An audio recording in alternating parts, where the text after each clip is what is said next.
J'organise un concours pour faire gagner de l'argent, de la visibilité à des personnes dans le domaine architectural. Vous savez tous que quand on est entrepreneur, la visibilité, c'est le nerf de la guerre. Plus vous allez être visible et plus vous allez pouvoir faire des deals. Et clairement, moins vous allez être visible et moins vous allez pouvoir faire des deals. Donc, il y a un réel intérêt pour les entrepreneurs à être visibles. Et vous le savez certainement, Investir au pays est la première plateforme francophone dans le monde pour parler de business. Par mois, nous faisons plus de 10 millions de vues. Plus de 10 millions de vues sur nos différents canaux. C'est vous dire la visibilité extraordinaire que vous pouvez avoir en venant présenter votre activité ici. Et c'est ce que je veux faire. Donner la possibilité de plus en plus à des personnes comme ça d'être visibles au travers de mon média. Et aujourd'hui, donc, le concours que je lance, il va dans ce sens-là. C'est de vous donner la possibilité d'avoir de la visibilité sur Investir au pays. Et pour cela, je vais vous donner dans la liste des éléments de visibilité que l'on a chez nous, l'un des forfaits les plus élevés que l'on a, qui coûte un peu plus de 10 000 €, dans lequel vous allez pouvoir être visible. Le forfait d'un peu plus de 10 000 € vous donne accès à Investir au pays au travers d'une interview. C'est une interview dans laquelle on va voir le travail que vous faites, on va vous présenter, on va permettre à la communauté entière de vous découvrir. Imaginez l'impact pour votre business que je vous fasse une interview dans laquelle je vous présente comme étant l'architecte qui a gagné le concours. Parce que ce concours, il va forcément faire un peu de bruit, ok? Il y aura des jaloux, des sceptiques, tout ce que vous voulez, mais bon, ça va faire du bruit. Et donc, fondamentalement, celui ou celle, bien évidemment, qui va gagner ce concours, va avoir beaucoup de visibilité. Donc, vous avez intérêt, si vous êtes architecte, à prendre ça très au sérieux. C'est pas de la blague. C'est vraiment un sujet sérieux que j'aborde ici, ok? Pourquoi c'est sérieux? Parce que je suis sur le point de faire ce qui va certainement être mon plus gros investissement que j'ai jamais fait de toute ma vie. C'est la construction d'un immeuble de très bon standing au Cameroun. C'est la construction d'un immeuble de très bon standing au Cameroun. Je vous tairai les éléments du lieu de construction du projet. Vous allez le découvrir le moment venu. Mais au niveau de la partie administrative, tout est fait, hein. Nous avons déjà obtenu toute la documentation pour pouvoir lancer le projet. Et pour être totalement transparent avec vous, je ne vous ai pas attendu. J'ai déjà un architecte qui m'a donné des plans.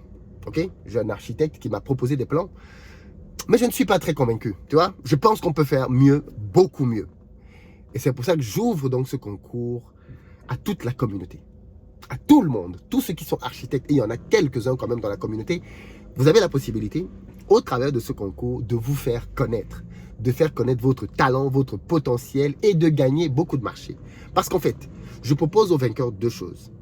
La première chose que je propose à la personne qui va gagner ce concours, c'est de la visibilité. Ok? Je vais lui donner un forfait de visibilité qui équivaut à peu près à 10 000 €. C'est-à-dire que pour être visible sur ma plateforme, je vais lui donner l'un des éléments que j'ai les plus chers, à peu près 10 000 €. Mais en plus de ça, et c'est peut-être là que ça va être très intéressant, il va être un de nos architectes référents. Il faut savoir que nous construisons pas mal de choses, mais surtout, et vous le voyez, à Abidjan, on construit pas mal de choses, mais surtout, on a beaucoup de clients pour qui on construit et beaucoup de clients qui nous contactent pour des besoins en architecture. Et donc, la personne qui va gagner ce concours va avoir derrière beaucoup de marchés. Puisqu'après avoir gagné son concours, il va intégrer notre liste comme étant architecte référent. Ça veut dire que chaque fois qu'on va avoir un deal, on va le consulter. Chaque fois qu'on aura un projet, on va le consulter pour qu'il nous donne son avis, pour qu'il se positionne et qu'il chiffre et qu'il gagne des marchés. Je ne vous dis pas le nombre d'architectes qui m'ont contacté en aparté pour me proposer ce deal-là, pour me proposer de devenir l'architecte référent d'Investir au pays. Jusqu'à présent, on n'a donné de suite à personne. Même ceux d'entre vous qui nous ont contactés en disant que vous vouliez être architecte référent pour investir au pays, vous avez donc l'opportunité maintenant de montrer ce que vous valez. Okay? C'est une chose de dire je suis le meilleur, je suis la meilleure architecte. C'est une autre de le démontrer dans les faits. Et maintenant, je vous en donne la possibilité. On reconnaît un maçon au pied du mur. De quoi il s'agit donc? Il s'agit d'un projet en R+7. En réalité R+8. R+7 et sur le toit, on veut mettre 2 penthouses. Ok? Le terrain, il est d'à peu près 700 mètres carrés et la surface constructible est d'à peu près 400 mètres carrés. Donc, on partira sur quelque chose de 400 mètres carrés. Mais ne vous inquiétez pas, je ne vais pas vous donner les éléments comme ça en l'air. Il y a un document qu'on a rédigé très clair qui va vous permettre de pouvoir postuler. Ok? Et donc, ce document-là, vous allez pouvoir l'obtenir en allant dans la barre de description et en cliquant sur le lien dédié. En cliquant sur le lien, vous allez simplement avoir 2-3 infos à remplir vous concernant et derrière, vous allez pouvoir avoir tous les éléments en détail du projet, ce que l'on vous donne comme info et ce que bien évidemment on attend de votre part. Et derrière, vous allez avoir même les éléments pour pouvoir postuler. Le délai, je le dis tout de suite, il est d'1 semaine.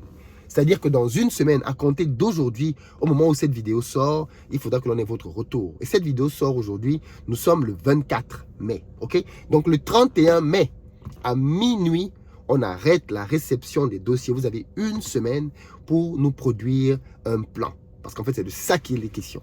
On veut que vous puissiez nous produire des plans pour voir si vous avez de l'imagination pour nous faire douter et vouloir aller avec vous. Je le précise, au terme de ce concours, si tout ce que vous nous présentez est moins beau, moins joli que ce qu'on a déjà, personne ne va gagner le concours. Par contre, si ce que vous nous proposez est pertinent et que vous gagnez le concours, aucun problème. On va vous donner la visibilité. On va présenter votre plan devant tout le monde. Et bien évidemment, les uns et les autres sauront que c'est vous, le ou la vainqueur de ce concours. Alors, de quoi il est question? R-1, au sous-sol, parking souterrain. OK? On veut un parking souterrain, avec bien évidemment le maximum de place possible pour parquer des véhicules. Je précise bien évidemment ici, parce qu'il faut que vous compreniez bien ce qui va se passer. Au niveau du sous-sol, la surface au niveau du sous-sol est d'à peu près 700 mètres carrés. Donc, elle est beaucoup plus grande que la surface du bâtiment. Nous sommes ouverts avec la possibilité d'avoir un parking qui prend un maximum d'espace en sous-sol. OK? On est bien d'accord? Deuxième élément au niveau du rez-de-chaussée. Partie visible. Au niveau du rez-de-chaussée, le bâtiment va prendre à peu près 400 mètres carrés. Donc, il y a encore de l'espace autour, bien évidemment. Vous allez avoir tous les éléments. Quand vous allez nous contacter, on va vous donner les plans et tout le reste. OK? Vous allez avoir vraiment des éléments qui vous permettent de prendre votre décision. Vous allez avoir le plan de masse qui vous permet de voir où est situé le terrain, les coordonnées géographiques du terrain. Vous allez avoir tous les éléments. Donc, vous pourrez vraiment vous situer par rapport à où est le terrain. Il n'y a pas de problème là-dessus.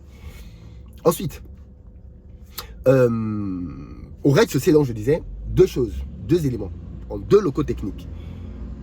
Il nous faut un local technique, bien évidemment, pour tout ce qui est électricité, pour tout ce qui est eau dans l'immeuble, il n'y a pas de problème. Mais il nous faut aussi des espaces, ça c'est très important que vous le compreniez, pour 2 choses.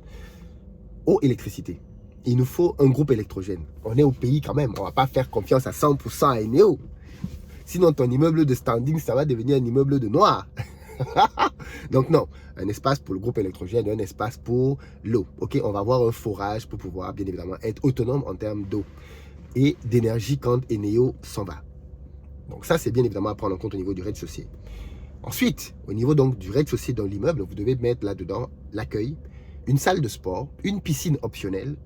Au niveau de la piscine, si vous pouvez, faites une piscine surélevée.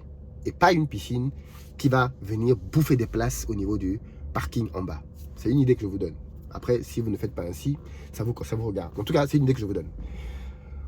Ensuite, le reste de l'espace, vous nous faites une cuisine. Comme j'ai dit, je répète, on a l'accueil, on a une cuisine, on a une salle de sport, on a éventuellement une piscine. Et le reste, c'est un mix d'appartements. Au niveau 1, vous nous mettez un mix d'appartements. Alors, c'est quoi les appartements qu'on accepte?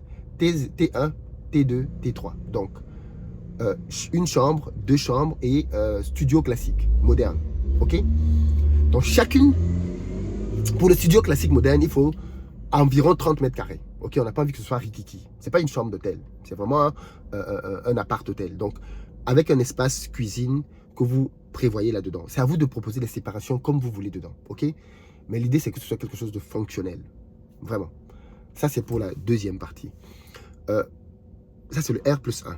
R+2, du R+2 au R+7. Vous faites un mix d'appartements entre les 3. T1, T2, T3. Vous faites un mix d'appartements là-dedans. Bien évidemment, ce sera à vous de nous proposer quelque chose. Ensuite, sur le toit, comme je l'ai déjà dit, vous nous faites 2 penthouses. OK? 2 penthouses. Voilà pour la constitution du bâtiment. Maintenant, je vais vous lire donc rapidement quelques-unes des exigences qu'on va avoir. On a du penthouse, donc de type F4. OK? Pour ce qui est du T1, F1, on veut des appartements de 30 mètres carrés maximum, comprenant un séjour avec cuisine américaine, un coin de nuit et une salle d'eau. Pour le type F2, des appartements de 50 mètres carrés maximum, comprenant un séjour avec cuisine américaine, 2 chambres, une chambre à coucher plutôt, avec salle d'eau et un WC visiteur. Et le type F3, c'est la même chose, des appartements de 70 mètres carrés maximum, un séjour avec cuisine américaine, 2 chambres à coucher avec salle d'eau et un WC visiteur. L'idée, bien évidemment, étant d'avoir le maximum d'appartements dans cette configuration-là. C'est pour faire du business. OK? Donc, ce sera à vous de pouvoir, bien évidemment, faciliter la circulation selon les normes et standards de construction internationaux. Ce qui est bien avec l'architecture, c'est que les normes sont les mêmes partout. Partout, partout, partout. OK? C'est à peu près partout la même chose. Donc, ensuite, quels vont être nos critères de sélection? On veut un architecte diplômé. OK? On ne veut pas quelqu'un qui fait l'architecture au quartier. Non, on veut un architecte diplômé. Qu'il soit salarié dans une structure ou indépendant, ça nous importe peu. On veut un architecte diplômé. Maintenant, comment on va évaluer le projet? Premier critère, c'est l'optimisation de l'espace. Pour avoir, bien évidemment, dans les critères qu'on a donnés, un maximum d'appartements possible. Ça reste pour faire du business. Deuxième chose, c'est la fonctionnalité du projet. Le respect des normes architecturales en termes d'évacuation, incendie et autres mesures de sécurité dans l'immeuble. C'est super important. 3. Beauté et esthétique. Et là, bien évidemment, je compte sur vous. Le bâtiment devra être minimaliste. C'est important. Pas beaucoup de désordre, non. Minimaliste. Avec des façades épurées. Vous devez nous faire, bien évidemment, un plan de façade. Super important. C'est l'aspect extérieur du bâtiment. C'est ce qu'on va voir. Donc, un plan de façade qui doit être adapté au nouveau concept dans le domaine de l'architecture. Donc, on veut un bâtiment moderne. Dernier élément qui va être important pour nous, c'est au niveau des balcons. OK? Pas de balcon pour le T1. Pas de balcon pour le T1. Et balcon pour le T2 et T3. Pas de balcon pour le T1, donc la chambre, pas de balcon dedans. Par contre, quand on a une chambre salon ou deux chambres salon, là, on veut bien un balcon. Je précise encore qu'au niveau du premier étage, ça c'est une option, vous n'êtes pas obligé de la respecter, mais au niveau du premier étage, en option, pas de sortie, pas de balcon au niveau du premier étage. C'est à partir du deuxième étage que vous commencez à mettre des balcons. OK? À partir du deuxième étage.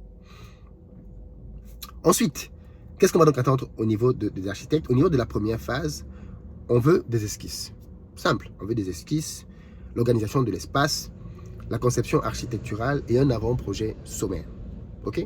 Au niveau de la deuxième phase, on veut la présentation d'une première ébauche de l'ouvrage, de l'ajustement et la correction des esquisses sur la base des retours que l'on va faire, et la proposition des matériaux extérieurs et design fini. Et à ce stade-là, on veut un avant-projet détaillé, l'APD. Et puis à la phase 3, qui est la phase de mise en page et documentation du projet, on va avoir un plan de masse, un plan architectural côté 4 façades, 2 coupes. Réalisation des images 3D de haute qualité représentant l'extérieur du projet. Plan de principe électrique prise. Plan de principe électrique interrupteur. Et puis au niveau de la quatrième phase, pour la réalisation de ces plans, un plan de plomberie. Dimensionnement et protection des installations électriques. Ensuite, en fait, c'est uniquement du dimensionnement. Alors, pour postuler, on ne demande pas les 4 phases. Ça, ce sont les 4 phases jusqu'à la fin de la mission.